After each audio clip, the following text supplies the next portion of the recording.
Los Angeles Dodgers and New York Yankees both win their divisions last night. Is this your World Series matchup?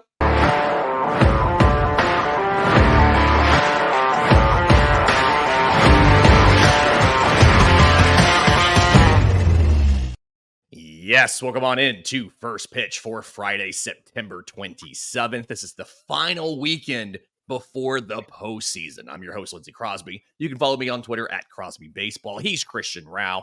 Follow him on Twitter at Christian S. Rauh, R-A-U-H.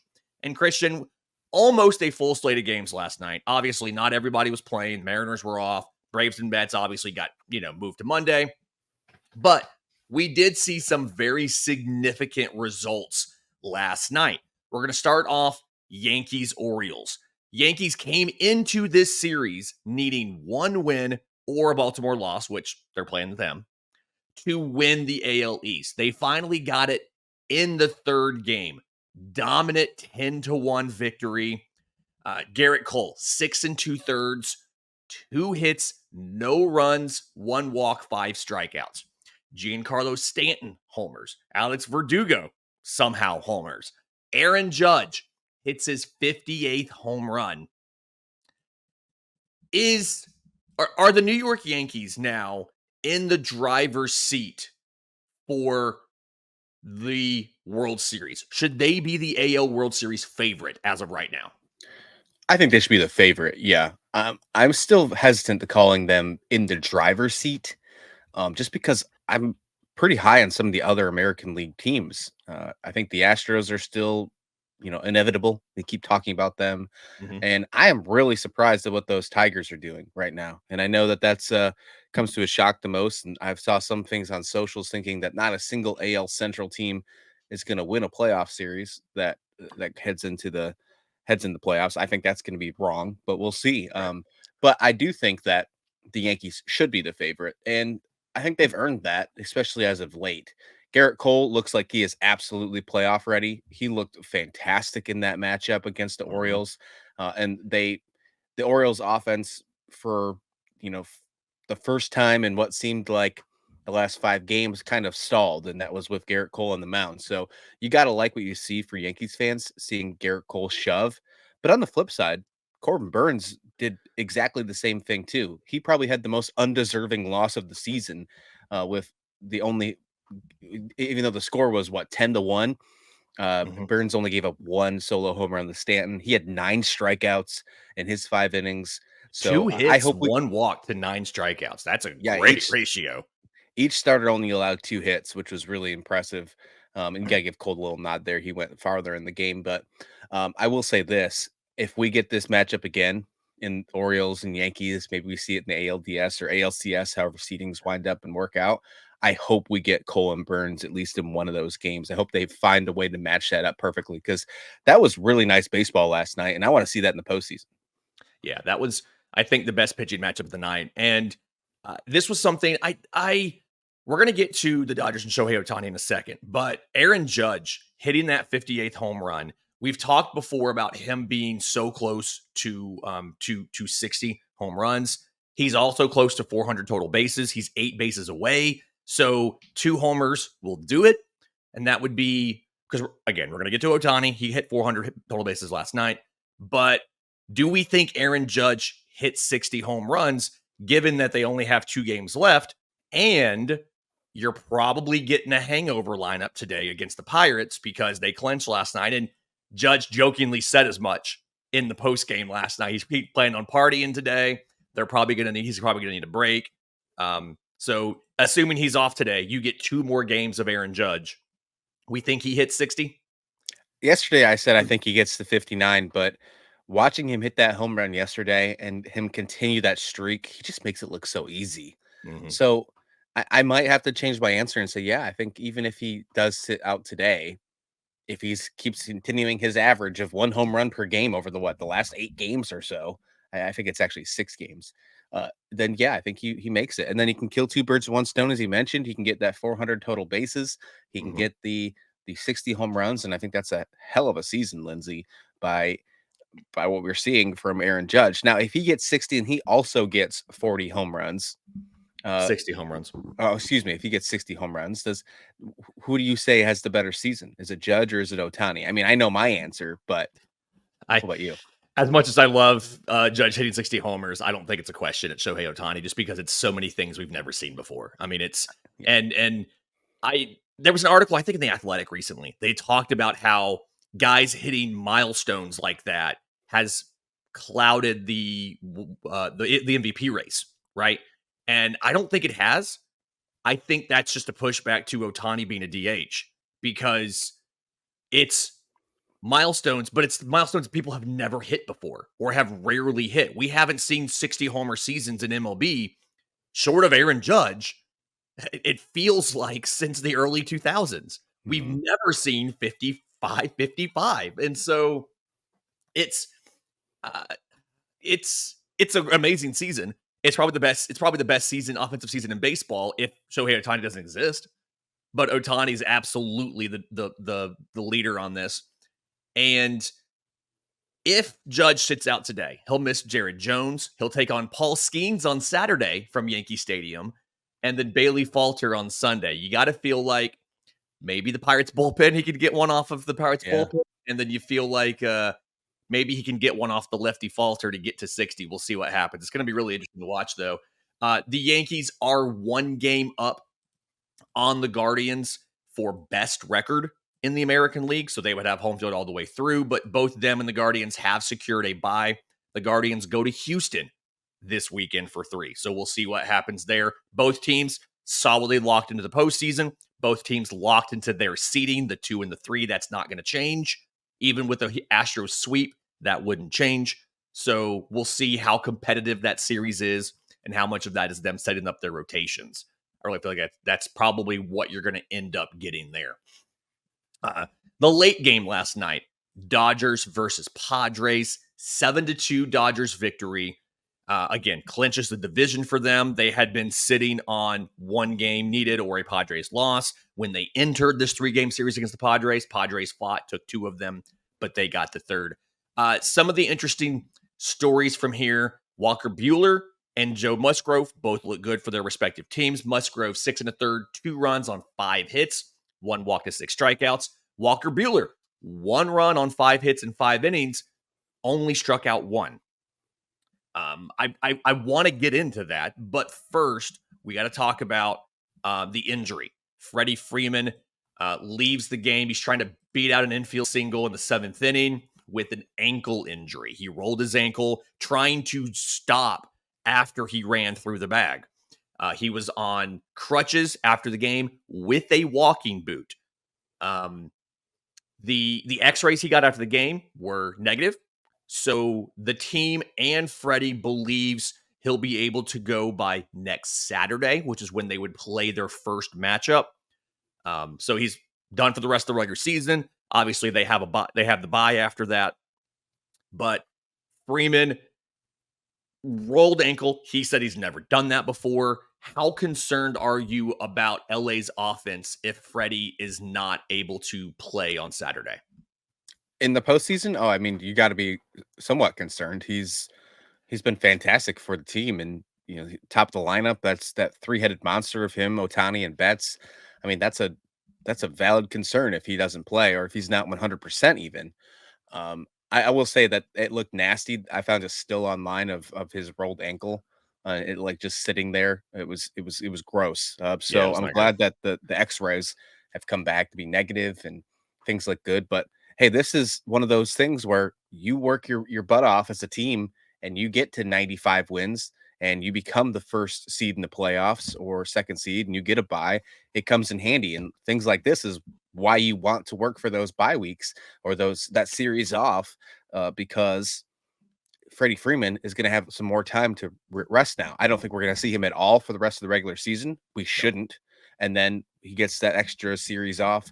And then, like I said, over a full week of recovery without getting placed on an injured list, without any designation. You just set him on the bench and you just let him prepare to recover. So I think that's huge. And, you know, when you look at Freddie Freeman, what he has done for this team, if he is not 100%, any team in the National League that comes into the NLDS against the Dodgers, you have to think who those teams could be.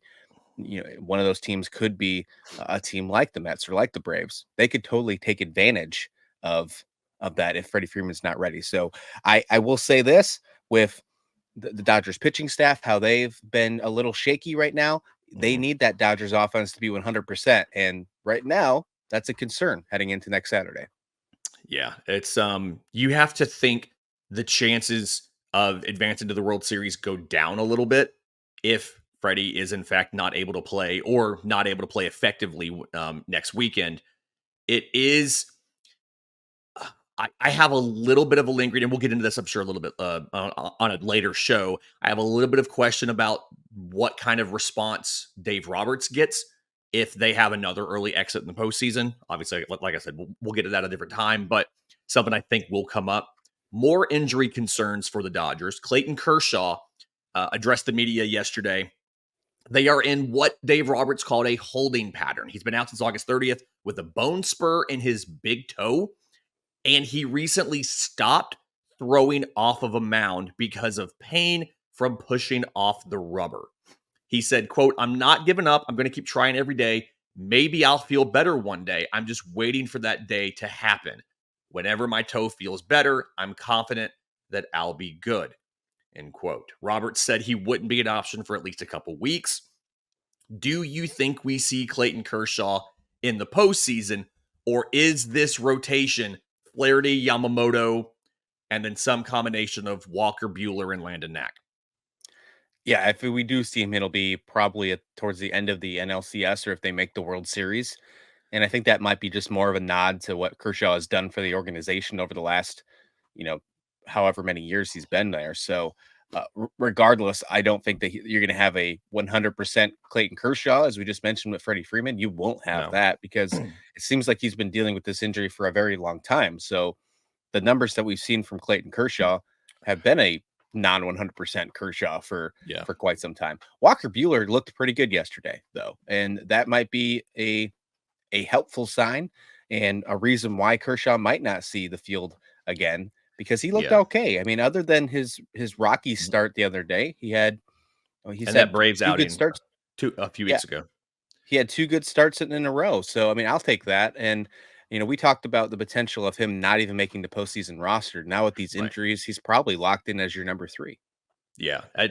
I can imagine. I mean, one strikeout the night out in yesterday. I can imagine a short leash on Bueller, maybe stacking him with Landon Knack. I do think another option, Tony Gonsolin, who had Tommy John surgery last year, he's made 3 rehab starts. You have to wonder, does the team maybe see him as a possible 2 or 3 inning piggyback to Bueller, and they just kind of piece it together where it's Bueller. If you have to pull Bueller out in the middle of an inning, you go to a fireman to put out a fire. You let Gonsolin eat a couple, and then you go to the rest of the bullpen. There's options here. I don't think it's as dire as we thought it was, but Flaherty, Yamamoto, Bueller, Knack. I mean, piecing it together, not where you thought you would be when the season started, and you're like, we're going to get Kershaw back. We've got Yamamoto. We've got Gavin Stone. We've got Tower Glasnow, all of this stuff. Kind of not really where you thought you were. We do need to I don't know if discuss. Oh, go Gonsolin ahead. will work. I don't know if Gonsolin will work though, Lindsay, because he's a cat guy, and Shohei Otani's got decoy now. So I don't know if that's a good idea to bring Gonsolin back. I'm just saying. Speaking of Shohei Otani, he did so last night in this game. He goes 3 for 5 because of course he does. He now has 400 total bases on the season. It's only happened 30 times since 1900. The last time it happened was 2001, where 4 guys did it: Barry Bonds, Sammy Sosa, Todd Helton, and Luis Gonzalez. So Shohei Otani, 400 total bases. And we had that brief in the last segment there about which of these is a more impressive season.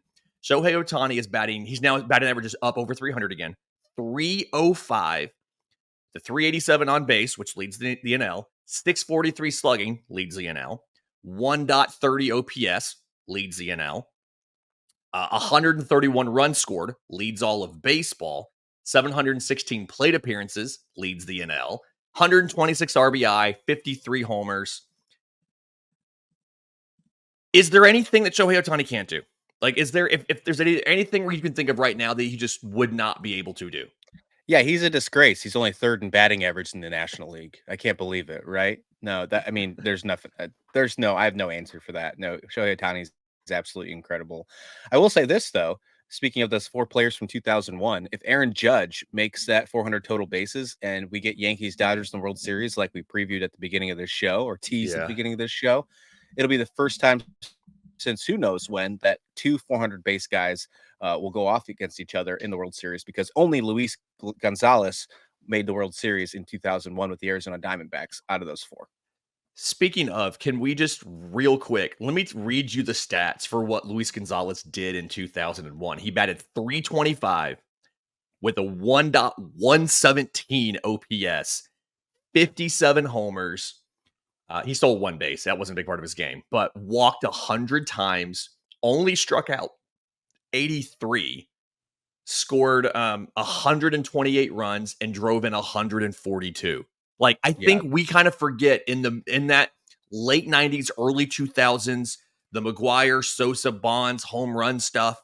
We forget how dominant Luis Gonzalez was there with Arizona for a little while, especially in 2001. And that's just absurd what he was able to do there. yeah, that rotation back then, I think, takes the cake, and there's a big reason why people don't pay attention to guys like Luis Gonzalez. But that entire team was really good, and there's a reason. There's a reason why they made the World Series. Yeah, but when you look at it, they had Randy Johnson and Kurt Schilling as their 1-2 punch in Oh my 2001. gosh. That was a very fun team to watch. I remember that. Kurt Schilling was the number one, 22-6 with a 2.98 ERA. Johnson was the 2, 21-6 with a 2.49. No other starter on that team who started, I think, more than like, no other starter, period, had an ERA under 4. But those 2 dudes were just so freaking dominant. 256 and 2/3 for Kurt Schilling, 249 and 2/3 for Randy Johnson. They combined for 9 complete games and 3 shutouts. Just absurd. Oh, and Randy Johnson also closed out a game in the regular season during that stretch. Like, just, it was a different time. It was a different time. They both took the ball 35 times. Just, it was a different time, but that was a great team. And thank you for the reminder of how good that '01 Oh yeah. Diamondbacks squad was. Yeah, that rotation was amazing, and I mean, if you looked at that batting lineup, only 3 players had over 100 OPS plus: Mark Grace, Gonzalez, and Reggie Sanders. They even had a guy on their starting rotation or starting lineup, Tony Womack, who had a 64 OPS plus as their shortstop, and still found a way to make the World Series. Gross. Okay, so the wild card races tightened up a little bit yesterday. Obviously, Braves and Mets didn't play, but that is now down. Braves, Mets, Diamondbacks are the only 3 teams contending for those last 2 spots, right? Cubs are 7 games back. Cardinals are 7 games back. So neither team is in this. They're officially eliminated. It's just 3 teams for 2 spots. The American League is even tighter. The Twins and Mariners are both 3 games back. It's the Tigers and Royals locked into 2 and 3. Not locked into 2 and 3. I think their magic number for both of them might actually be 1. One more win and they're set up. Right now, the odds of not making the playoffs for the Twins are at 97%, and they really have themselves to blame. Last night, they lose in 13 innings to the Miami Marlins, and they had plenty of opportunities to score and didn't do it. The Twins finished this game 2 for 19 with runners in scoring position and left 15 on base. So here is my question.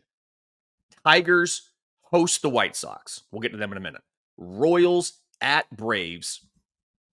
And then in the NL, Diamondbacks at Padres, who were locked into the number 4.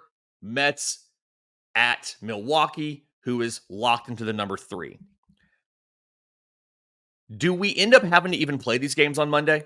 Because we're at a situation now, the AL's not going to change. As long as Kansas City doesn't get swept this weekend and the Twins don't sweep Baltimore, Right. then the AL situation's not going to change. None of us think the Tigers are going to lose more than 1 game at worst to the White Sox, the hottest team in baseball right now. The Tigers 9-1 last 10 games. Do we even play these games on Monday?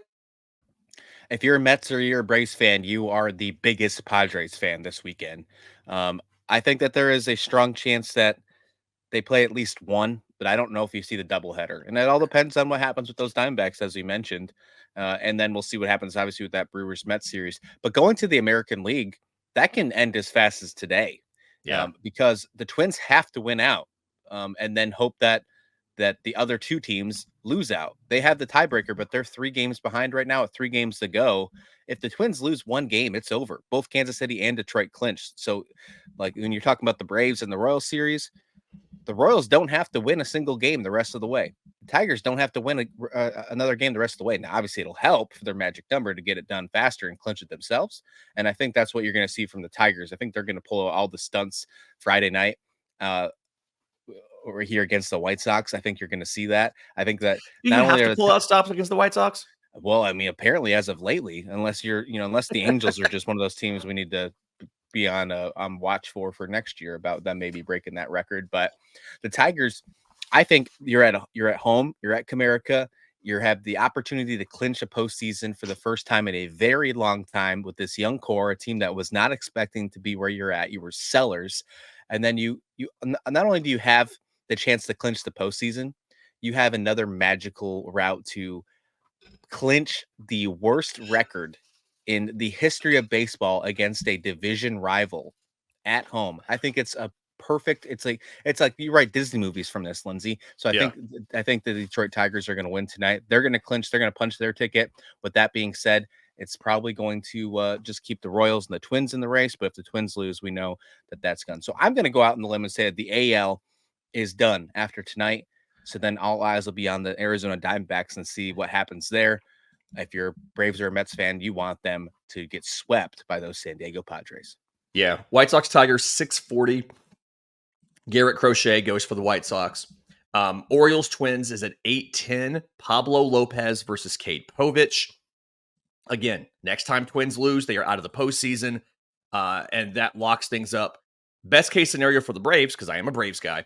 Best case scenario for the Braves is it's locked up after tonight, because that means that you see Kansas City probably relax. They have Brady Singer going tonight against the Braves, Seth Lugo on Saturday, and Cole Reagans on Sunday. And you got to think if they lock it up on Friday, even if they don't, even if it's just because of a loss from the Twins, you have to think that once they lock it up, they're not throwing Lugo and Reagans. They're holding them for the wild card.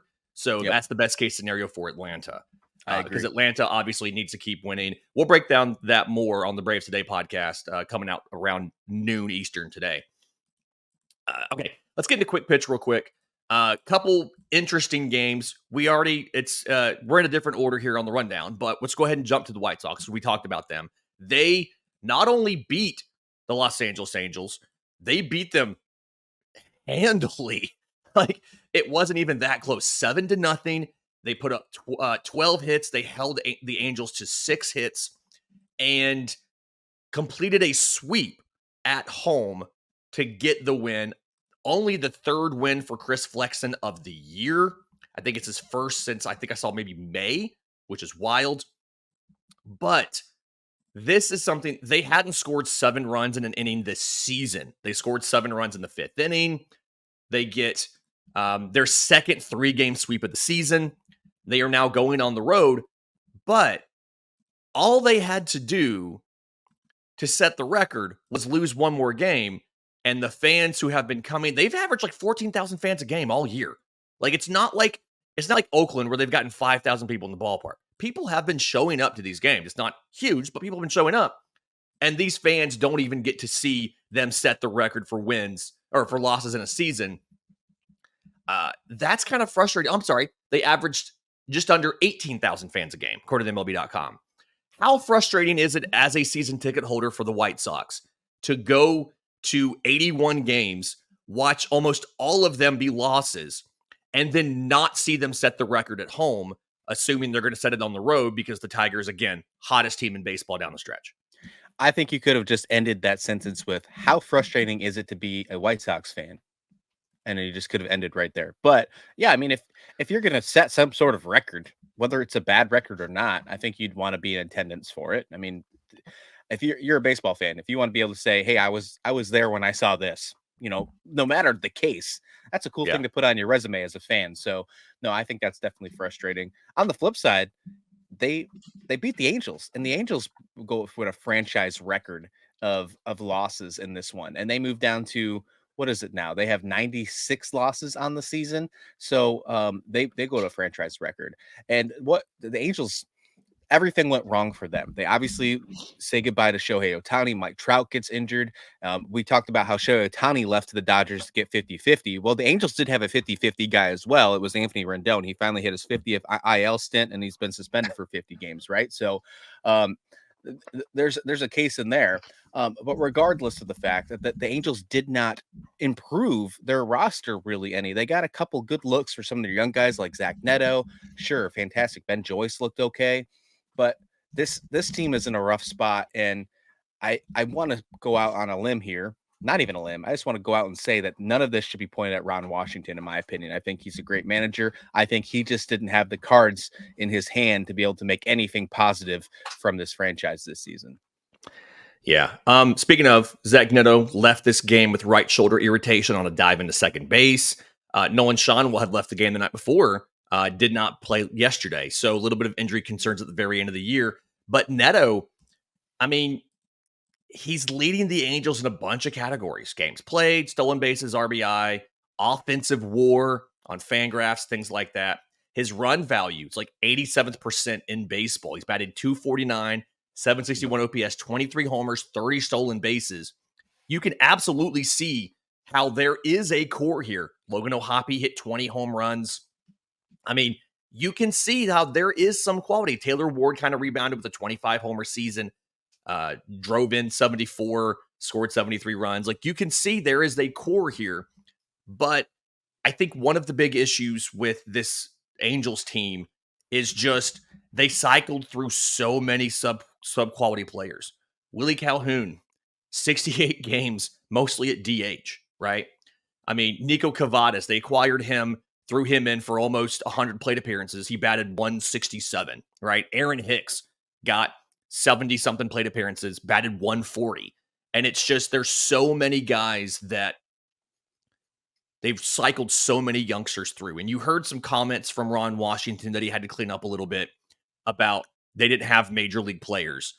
And he was what he was trying to say, and he clarified this, was that they got players and they haven't yet developed them into major leaguers. It's that mindset of you get a young player and you continue to develop them at the major league level and you make them into quality major leaguers. What he was trying to say, and it came out wrong, but it's just been, it's a tough season for the Angels. If we've learned anything about the Angels over the last decade, though, Lindsay, is it's really hard to construct a roster. And even with guys like Mike Trout and Shohei Ohtani in the lineup, they still can't find a way to make the postseason.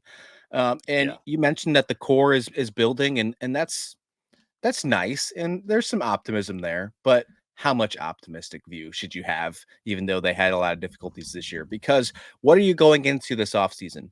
What are you expecting your ownership group to do this offseason as the Angels? Are you expecting them to go sign a big free agent guy? Because I'm not, because they No. didn't think anything. They didn't go after Shohei Ohtani, right? Ron So Washington said as much that they weren't going to do that. They weren't going to go out significantly out of pocket to sign some top tier free agent. He said that. So you're in the AL West with the Houston Astros, the Texas Rangers, who are not as, neither of them are afraid to spend money. The Seattle Mariners, who have a good young core that just made some big moves at the trade deadline this year. The Oakland A's, the Athletics now, who are have a young core that is actually starting to look, and they did not sell at the deadline. How do you see this team getting out of the basement in 2025? Because right now, I don't see a path. I also don't. And I think that's one of the issues. And I feel bad for Angels fans. I think it all goes back to ownership. But Art Moreno's not been good for that team. But yeah, I don't see a path forward for them to be competitive in the next season or two. And they got to hit on every single one of their prospects. And we know that a lot of their prospects have not really hit because they've rushed them to the majors. And it's a struggle here. I don't love it for them. You mentioned Oakland, though. Let's talk about Oakland real quick. They won that last matchup at home, the finale in the Coliseum. The fans, for the most part, were well behaved. Fan or two ran on the field in the ninth inning, but for the most part, everything went well. And my favorite moment afterwards was, I think the manager coming up and just grabbing the mic and just talking for about 5 minutes. It was just, I mean, it was something where you could tell that Mark Kotsay was not just saying stuff to say stuff. He used to play for the Oakland A's. He patrolled that outfield. He's been manager there for a few years now. He absolutely met the moment. And I'm happy that this ended in a win. Obviously, I'm not happy with the way it happened. And I think the tweet from Jeff Passan from ESPN that he put out right as the game ended yesterday was the absolute right way to recap what happened. I'm just going to read this verbatim real quick. The Oakland A's were killed by greed. Do not allow the people responsible for this to spin it any other way. John Fisher did not have to move his team. Major League Baseball and its owners did not need to be complicit in it. This was a choice, the wrong one, and history will sneer. And 100% right. This did not need to happen. All of the things that John Fisher said he had to have to stay in Oakland, he didn't get any of those things in Las Vegas. And it was very obvious that he moved the team because he wanted to move the team. He wanted to be somewhere else. He did not want to stay in Oakland. And I feel for Oakland fans because multiple teams have left Oakland. The Raiders also left. The Warriors also left. Now the A's have left. And I understand people will criticize the local government for that.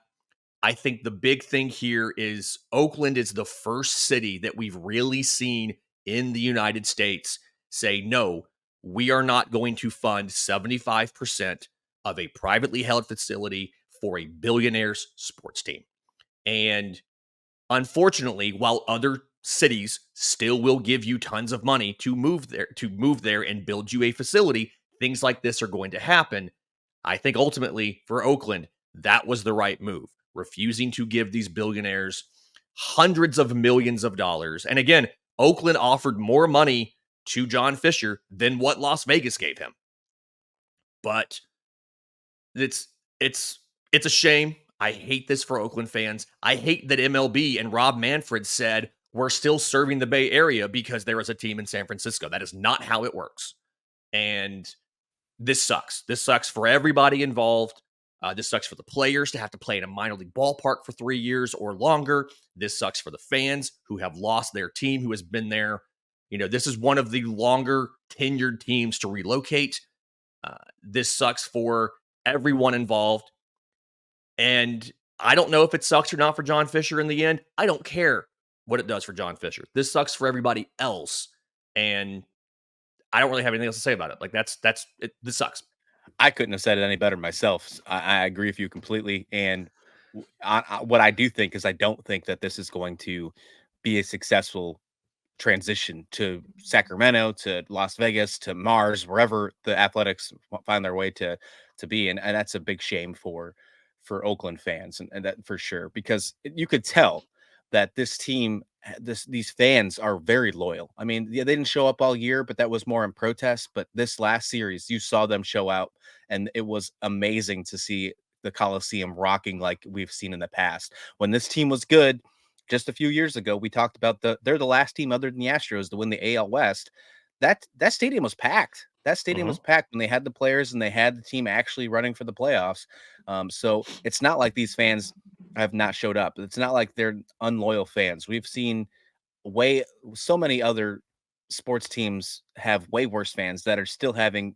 There's no question that they're not moving, right? So yeah, this is a big nod on John Fisher. He needs to sell the team, and we deservingly spent way more time than we should have on this topic. But I think we need to stop saying his name because he doesn't deserve any credit in our baseball shows anymore. Flip side, I think we need to constantly point out how bad he is.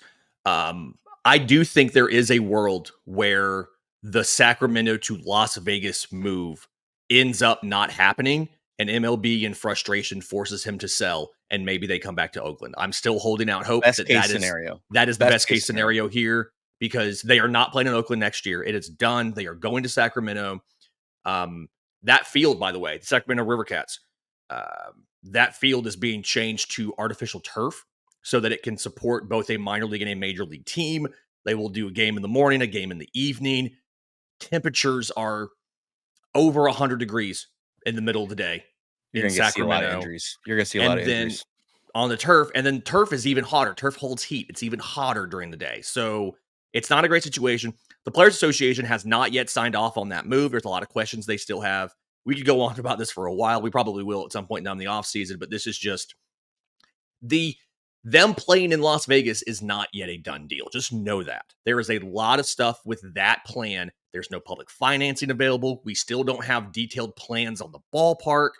There's a lot of stuff that we still don't know about that has to get done so that they can actually break ground, build a stadium, and play in a couple seasons. And I'm still not convinced it's going to happen. So we'll see what happens. But for goodness, let's stop talking about John Fisher. Okay. Charlie Blackmon had a big day. It was his final home game at Coors Field. Obviously, as we pointed out, Charlie Blackmon will be retiring at the end of the season. Chuck Nasty, but they beat the Cardinals 10-8. Blackmon leading off 1 for 3, hits a home run, his 12th of the season, drives in 3. So he is, it's not the only runs that they score, but it is, a big part of a five-run 8th inning. I don't really have a lot here. I'm happy that they got a series to honor Charlie Blackmon. Super cool. Do we His have parents throughout the first pitch too? That was cool. Yeah. 61-98 for the Rockies. Here's a fun question for you. 61-98 for the Rockies. They got the Dodgers for 3 this weekend, who again are locked into the number 2 seed. Will not have Freddie Freeman or locked in. They're either 1 or 2. They know that. Is there any chance that the Rockies can avoid losing 2 games and having less than 100 losses this year? Yeah, there's a chance, especially since you're probably going to see the Dodgers take a big step back now that they've clinched the NL West and what happened with the Freddie Freeman injury. I think you're going to see some days off from guys like Mookie Betts, maybe even Shohei Ohtani. So yeah, there's a chance, but I don't think it's going to happen. I think that they don't go to 101. I don't think they're going to get swept, but if I'm taking a prediction, I would say that they end the season right at 62-100. Yeah, it feels like a 90% LA squad, even without Freddie, without Miguel Rojas, who's still hurt. Tommy Edman played shortstop last night. Still feels like they can win 100. They can win 2 out of 3 in this series. Okay, we're way over time on this, but wrapping up tonight starts 3 different series that I think all have significant implications. Again, the only real drama we have is which of these NL wildcard teams will be out. So, are you watching Diamondbacks versus Padres? It's Yu Darvish versus Merrill Kelly. Are you watching Braves versus Royals, which is Max Fried versus Brady Singer? Or are you watching Mets versus Brewers, which is Sean Manaea versus Frankie Montas? Which of these games are you watching closest? Oh, I'm so glad that Apple TV presents multi-view because I have all 3 of these bad boys on, Lindsay. But the one that I'm going to be really paying attention to, the one that's going to be on the bigger portion of my screen, will be the Diamondbacks and Padres, because I think the Diamondbacks direct the rest of the way for the National League. What happens with their record, what happens with them moving forward determines if we play baseball on Monday after the weekend. Yeah. So all eyes will be on that Diamondbacks and Padres for me. Yeah, Diamondbacks to clinch, they have to have a combination of 4 wins and Atlanta losses for them to clinch a spot ahead of Atlanta.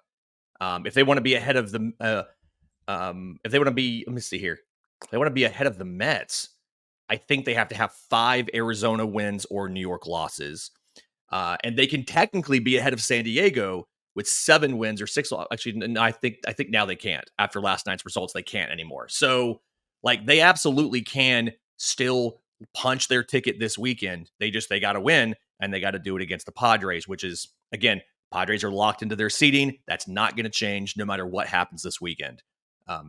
So there you go. There you go. Yeah, thanks for the extra 10 minutes today. Yep.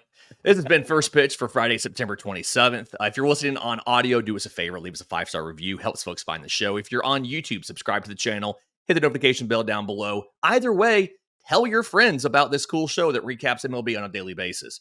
Until next time, this has been First Pitch.